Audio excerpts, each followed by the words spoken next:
ನನ್ನ ಹೆಸರು ಮಾಲ್ತೇಶ್ ನಿಂಗಪ್ಪ ಕಮ್ಮಾರ್. ನಾನು ಓದುತ್ತಿರುವುದು ಸರ್ಕಾರಿ ಹಿರಿಯ ಪ್ರಾಥಮಿಕ ಶಾಲೆ ಹಳೇರಿತ್ತಿ.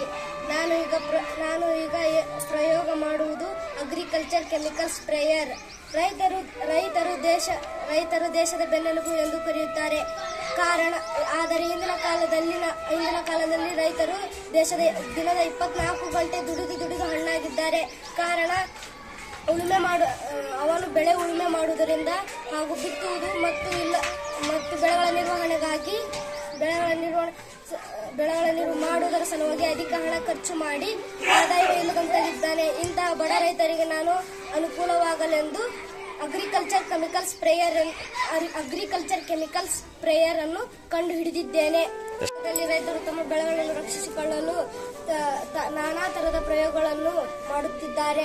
ಅದರಲ್ಲಿ ಮುಂದುವರೆದ ರೈತರು ಡ್ರೋನ್ಗಳ ಮುಖಾಂತರ ಹಾಗೂ ಹೆಲಿಕಾಪ್ಟರ್ಗಳ ಮುಖಾಂತರ ದೊಡ್ಡ ಮಿಷನ್ಗಳನ್ನು ಉಪಯೋಗಿಸಿ ಲಕ್ಷಾಂತರ ರೂಪಾಯಿ ಖರ್ಚು ಮಾಡಿ ತಮ್ಮ ಬೆಳೆಗಳಿಗೆ ಔಷಧಿ ಸಿಂಪಡಿಸುತ್ತಿದ್ದಾರೆ.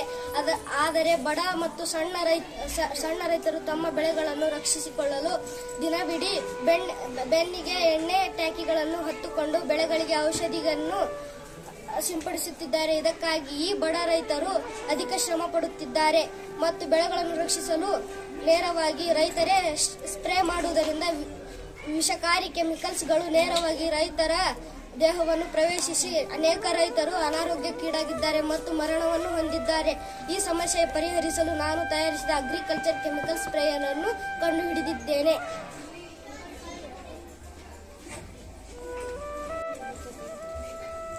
ಒಂದು ಸಿದ್ಧಪಡಿಸಿದ ಚಕ್ಕಡಿಯಲ್ಲಿ ಒಂದು ಡ್ರಮ್ ಅನ್ನು ಇಟ್ಟು ಚಿಕ್ಕ ಸ್ಪ್ರೇಯರ್ ಮಷೀನ್ ಅನ್ನು ಇಟ್ಟು ಅದಕ್ಕೆ ನಾಜಲ್ಗಳನ್ನು ಜೋಡಿಸಬೇಕು. ಅದರಲ್ಲಿ ಇನ್ಪುಟ್ ಪೈಪ್ ಅನ್ನು ಸಿಂಟ್ಯಾಕ್ಸ್ ಒಳಗೆ ಹಾಕಿ ಅದರಲ್ಲಿ ನೀರು ತುಂಬುವಂತೆ ಮಾಡಿ ಅದಕ್ಕೆ ಔಟ್ಪುಟ್ ಪೈಪ್ ಅನ್ನು ಸೇರಿಸಬೇಕು. ಅದರಲ್ಲಿ ಎತ್ತುಗಳು ನಿಧಾನವಾಗಿ ಮುಂದಕ್ಕೆ ಚಲಿಸುವಂತೆ ಮಾಡಬೇಕು. ಹೀಗೆ ಮಾಡುವುದರಿಂದ ಬೆಳೆಗಳಿಗೆ ಔಷಧಿ ಸಿಂಪಡಣೆ ಆಗುತ್ತದೆ. ಸಿದ್ಧಪಡಿಸಿದ್ದ ಕೆಮಿಕಲ್ ಸ್ಪ್ರೇಯರ್ ಅನ್ನು ಈಗ ಆನ್ ಮಾಡುತ್ತಿದ್ದೇನೆ.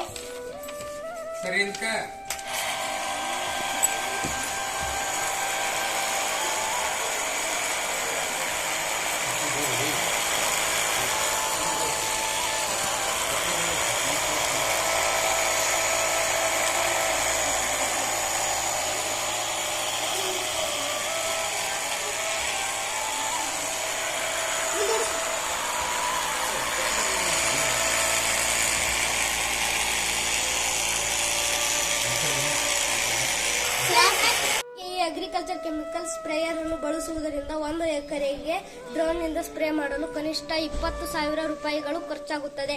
ಟ್ರ್ಯಾಕ್ಟರ್ಗಳಿಂದ ಸ್ಪ್ರೇ ಮಾಡಲು ಕನಿಷ್ಠ 2,000 ರೂಪಾಯಿ ಖರ್ಚಾಗುವುದರ ಜೊತೆಗೆ ಅಧಿಕ ಪ್ರಮಾಣದ ಔಷಧಿ ವೇಸ್ಟ್ ಆಗುತ್ತದೆ.